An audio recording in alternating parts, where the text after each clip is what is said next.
আলহামদুলিল্লাহ, আজকে শুক্রবার, পবিত্র জুম্মার দিন। হে আল্লাহ, এই দিনের উসিলায় আমাদের সকলের গুনাহগুলোকে মাফ করে দিন। আমিন।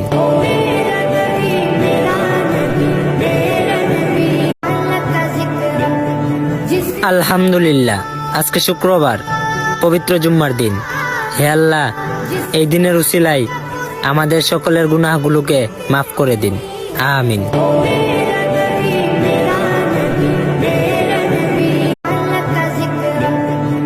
আলহামদুলিল্লাহ, আজকে শুক্রবার, পবিত্র জুম্মার দিন। হে আল্লাহ, এই দিনের উসিলায় আমাদের সকলের গুনাহগুলোকে মাফ করে দিন। আমিন।